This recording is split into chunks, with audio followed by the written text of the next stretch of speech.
गुलामगिरी की अध्याय श्रृंखला के पिछले भाग में हमने अध्याय 7 पढ़ा। उस अध्याय में धोंडीराव और ज्योतिराव के जो बीच बातचीत रही, उसका मुख्य बिंदु वर्ग के अंदर काम का बंटवारा था। शूद्रों को किन कामों के लिए नियुक्त कर दिया गया, क्षत्रियों को किन कामों के लिए नियुक्त किया गया, वैश्यों को और ब्राह्मणों को किन कामों के लिए उनके द्वारा नियुक्ति दी गई। इस बात पर उन्होंने खुलकर चर्चा की और उन्होंने ये भी बताया कि उच्च कहे जाने वाले वर्ग के लोग निम्न कहे जाने वाले वर्ग के लोगों के घर पर काम नहीं कर सकते, क्योंकि उनको सामाजिकता का डर रहता है। चाहे वो कितने भी गरीब क्यों ना हो, चाहे उनके पास संसाधन हो या ना, उसके बावजूद भी वो शूद्रों के घर में काम करने नहीं जाते, क्योंकि इसमें अपना वो अपमान समझते। इन्हीं बातों को लेकर धोंडीराव सवाल करते रहे और ज्योतिबा उनके उत्तर देते रहे। और इसी कड़ी में आज हम अध्याय 8 की चर्चा करेंगे और उसको पढ़ेंगे। तो दोस्तों, यदि आपने अभी तक अध्याय 7 नहीं देखा है, यदि उसको नहीं सुना है, तो आप हमारी इस प्लेलिस्ट में जाइए। गुलामगिरी बाई ज्योतिबा फुले के नाम से जो प्लेलिस्ट आप इसमें देखेंगे, आप वहाँ जा सकते हैं और 7 नंबर का अध्याय और उससे पीछे के जितने भी अध्याय रहे हैं, चाहे वो गुलामगिरी की प्रस्तावना हो, जो मूल प्रस्तावना है ज्योतिबा फुले के द्वारा लिखी हुई, हमने उसका भी पाठ किया है। और उसके बाद अध्याय 1, 2, 3, 4, 5 और 6 और 7 उसमें बिल्कुल आपको रिकॉर्डेड फॉर्म में मिल रहे हैं। आप वहाँ जा सकते हैं और अध्याय दर अध्याय आप सुन सकते हैं। आज का अध्याय 8, तो आज का जो परिच्छेद है 8 नंबर, वो परशुराम, मात्र हत्या, 21 बार हमले, राक्षस, खंडेराव ने रावण की मदद ली, नवखंडों की जानाई, 7 देवियाँ, सप्त आसरा, महारों ते गले का काला धागा, अति शूद्र, अछूत, मातंग, चंडाल, महारों को पांवों तले रोंदना, ब्राह्मणों को गंधर्व ब्याह करने की मनाही, क्षत्रिय बच्चों की हत्या, प्रभु, रामोशी, जिनगर आदि लोग परशुराम की हार बो जाने में उसने अपने ही जान दे दी और चिरंजीव परशुराम को निमंत्रण आदि के संबंध में है। तो दोस्तों, अब हम शुरू कर रहे हैं अध्याय 8, धोंडीरा। प्रजापति। ब्रह्मा के मरने के बाद ब्राह्मणों का मुखिया कौन था? ज्योतिराव। ब्राह्मणों का मुखिया परशुराम था। धोंडीराव। परशुराम स्वभाव से कैसा था? ज्योतिराव। परशुराम स्वभाव से उपद्रवी, साहसी, विनाशी, निर्दयी, मूर्ख और नीच प्रवृत्ति वाला था।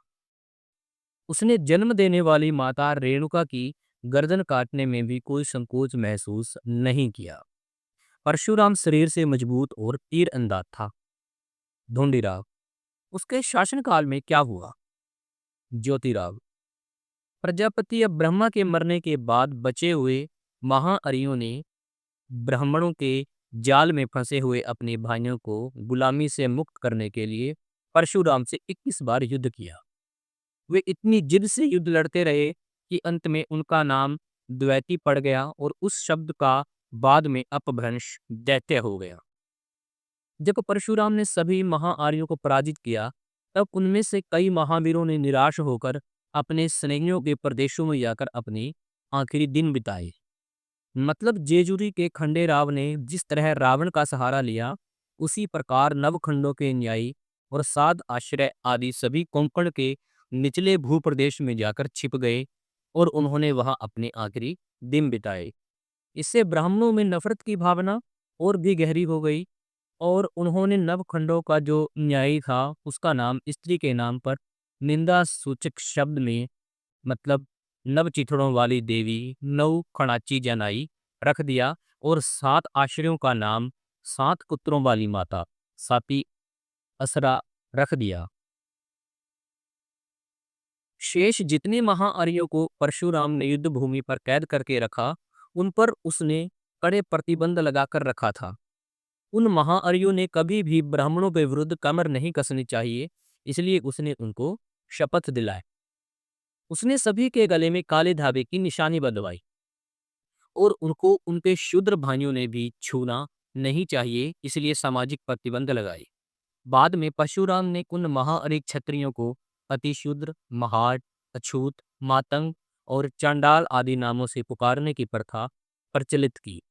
इस तरह के गंदे प्रचलन के लिए दुनिया में दूसरी कोई मिसाल नहीं है। जैसे इस शत्रुतापूर्ण भावना से महार, मातंग आदि लोगों से बदला चुकाने के लिए उसने हर तरह की घटिया से घटिया तरकीबें अपनाई।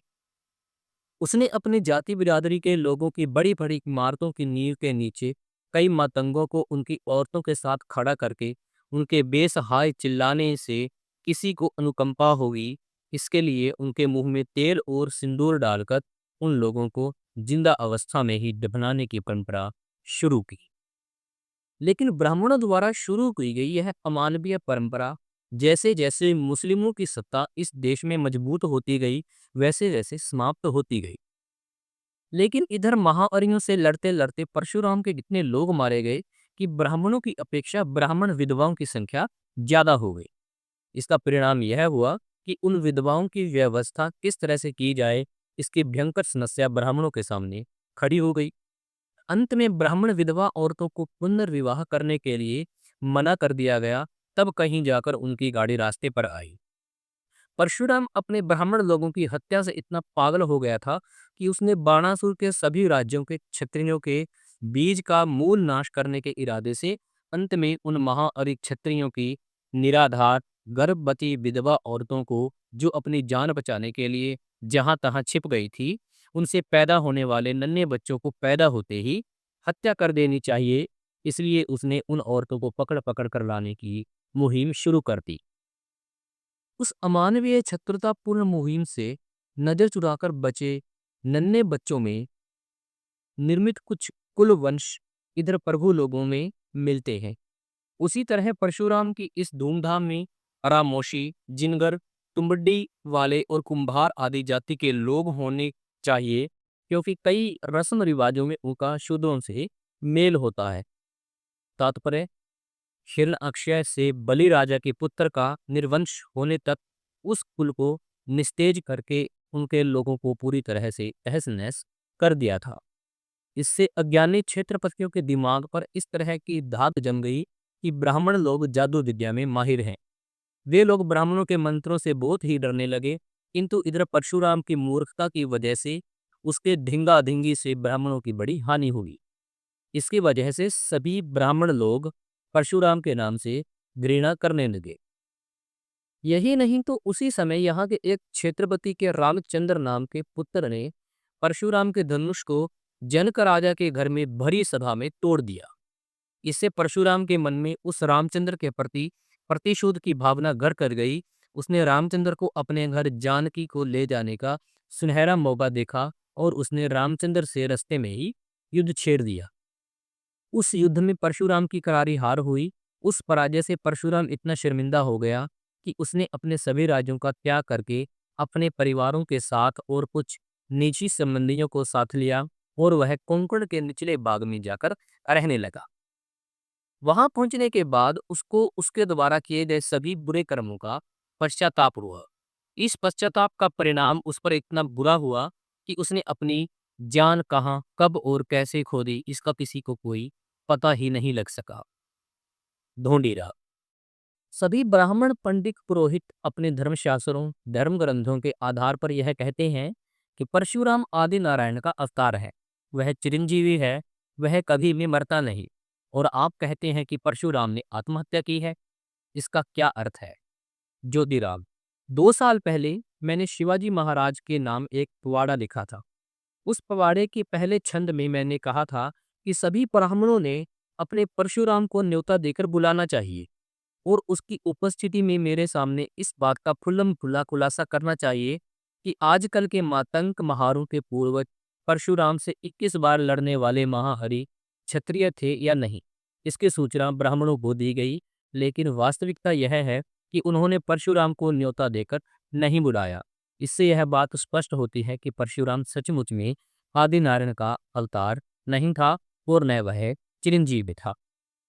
यदि परशुराम आदिनारायण का अवतार होता तो वह चिरंजीवी होता, तब ब्राह्मणों ने उसको कब का खोज लाया होता। और मेरी बात तो क्या, सारी दुनिया के रिश्ती और मोहम्मदी लोगों के मन का समाधान करके उनकी समझ के अनुसार सभी मल्लेच्छ लोगों के विद्रोह को अपनी मंत्र विद्या की सामर्थ्य से तहस नहस करने में उन्होंने कभी किसी भी तरह से आगे पीछे न देखा होता। ढोंडीराव, मुझे ऐसा लगता है कि आपने स्वयं पुण्य एक बार परशुराम को यहाँ बुलाना चाहिए। यदि परशुराम सचमुच में जिंदा है तो वह निश्चित रूप से चला आएगा, क्योंकि आजकल के ब्राह्मण यदि अपने आप को कितना भी विविध ज्ञानी होने का दावा करते हों, फिर भी उनको परशुराम के मत अनुसार भ्रष्ट और पतित ही मानना चाहिए। इस बात के लिए प्रमाण यह है कि अभी अभी कई ब्राह्मणों ने शास्त्र विधि के अनुसार करेले खाने का निषेध किया है, लेकिन ब्राह्मणों ने धर्मशास्त्रों द्वारा निषिद्ध ठहराए गए मालियों के द्वारा सिंचे गए पानी से उत्पन्न गाजरों को छिपा छिपा कर खाने की होड़ लगा दी थी। ज्योतिराव, ठीक है, जो भी कुछ क्यों न हो, चिरंजीव परशुराम अर्थात आदिनारायण के अवतार को मुकाम सब जगह है। तात परशुराम, तू ब्राह्मणों के ग्रंथों की वजह से चिरंजीवी है। करेला कड़वा क्यों न हो, किंतु तुमने विधि पूर्वक करेले खाने का निषेध नहीं किया है। परशुराम, तुमको पहले जैसे मछुआरों की लाश से दूसरे नए ब्राह्मण पैदा करने की गरज नहीं पड़ेगी, क्योंकि आज यहाँ तेरे द्वारा लाश से पैदा किए गए जो ब्राह्मण हैं, उनमें कई ब्राह्मण विविध ज्ञानी हो गए हैं। अब तुझे उनको बहुत ज्यादा ज्ञान देने की भी आवश्यकता नहीं रहेगी। इसलिए हे परशुराम, तू यहाँ आ और जिन ब्राह्मणों ने शूद्र मालियों के द्वारा खेत में उत्पन्न गाजरों को खूब खाए, उन सभी ब्राह्मणों को चंद्रयान प्रायश्चित देकर उन पर तुम वेद मंत्रों के जादू की सामर्थ्य से पहले जैसे कुछ चमत्कार अंग्रेज फ्रेंच आदि लोगों को दिखा दे, बस हो जाएगा। हे परशुराम, तू इस तरह मुंह छिपाकर भगोड़ा बनकर मत घूमा कर। तू इस नोटिस की तारीख से 6 माह के भीतर भीतर यहाँ पर उपस्थित हो सका, तब तो मैं नहीं, सारी दुनिया के लोग तेरे को सचमुच में आदि नारायण का अवतार ही मानेंगे, ऐसा समझेंगे और लोग तेरा सम्मान करेंगे। लेकिन तू यदि वैसा न कर सका, तब यहाँ के महार मातंग हमारे महिसोबा के पीछे छिपकर बैठे हैं। वे लोग तुम्हारे विविध ज्ञानी कहलाने वाले ब्राह्मण बच्चों को खींचकर बाहर ले आएंगे और उनके बेहाल करने में कोई कसर बाकी नहीं रखेंगे। इसका परिणाम यह होगा कि उनके भांडों के एक तारा, टुनटुना एक तारा, वाद्य की तार टूट जाएगी और उनकी झोली में पत्थर गिर जाएंगे। फिर उन्हें विश्वामित्र जैसे भूखे कंगाल रहने पर इतनी मजबूरी का सामना करना पड़ेगा कि उनको कुत्ते का मांस खाना पड़ेगा। इसलिए हे परशुराम, तुम अपने विविध ज्ञानी ब्राह्मणों पर ऐसी स्थिति न लाओ। आपका सत्य रूप देखने वाला ज्योतिराव गोविंदराव फुले, तारीख 1 महीना अगस्त सन 1872, पुणे, जूनागंज, मकान नंबर 527। अध्याय 8 का अंत यहीं पर होता है। और ज्योतिबा फुले ने परशुराम को एक पत्र लिखा है कि यदि आप चिरंजीवी हैं तो आप, जो हम अभी डेट दे रहे हैं, जो आज आपको एक चिट्ठी लिख रहे हैं, तो इसके 6 महीने के अंदर अंदर आप हमारे सामने आ जाइए। और हम ही नहीं, बल्कि दुनिया के सारे लोग ये मानेंगे कि हाँ, आप सच में ही चिरंजीवी हैं, जैसा कि आपके ब्राह्मण लोग बताते हैं, जैसा कि आपके ग्रंथों में लिखा देखा है। तो दोस्तों, 6 महीने तो क्या, इन चीज़ों को सदियों बीत गई, परंतु परशुराम अभी तक वापस नहीं लौटे हैं। ना ही वो इस किताब को देख रहे हैं और ना ही वो कभी ज्योतिबा फुले को उसके जीवन में ही मिले। तो इन सब मनगढ़ंत कहानियों को बाहर निकालने के लिए ही ज्योतिबा फुले ने गुलामगिरी को लिखा। हमारे सामने बिल्कुल बातें स्पष्ट हो रही हैं और हमको भी अब एक एक करके अपने दिमाग की जो गुलामी की जो जंजीरें हैं, उनको तोड़ देना चाहिए। आप धीरे धीरे भी नहीं तोड़ सकते हैं, वैसे तो देखा जाए आपको एकदम से ही तोड़नी पड़ेगी। धीरे धीरे चीजें आपके अंदर आई हैं, इस समाज ने आपको इन चीजों के अंदर बांधा है, परंतु आपको निर्दयता के साथ उनको तोड़ना ही पड़ेगा। और कोई भी हल नहीं है यदि आपने सचमुच चीज़ों को बिल्कुल सच्चे तरीके से नंगे रूप में आपके सामने देखना है। तो हम आपसे दरख्वास्त करते हैं कि आप इन सभी अध्यायों को एक-एक करके सुनिए और विचार कीजिए कि जो ज्योतिराव हमारे साथ बात कर रहे हैं इस किताब के ज़रिए, उन पर हम कितना खरा उतर रहे हैं और ज्योतिराव इस समाज के बारे में, इन काल्पनिक ब्राह्मणों के ग्रंथों के बारे में कितना सत्य लिख रही।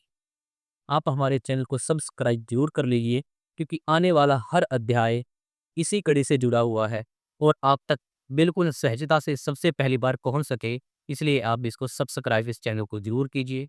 वीडियो को लाइक कीजिए, शेयर कीजिए यदि आप अच्छा लगे। वो कमेंट करके अपनी राय हम तक आप पहुंचा सकते हैं। आपका बहुत बहुत शुक्रिया, बहुत बहुत धन्यवाद।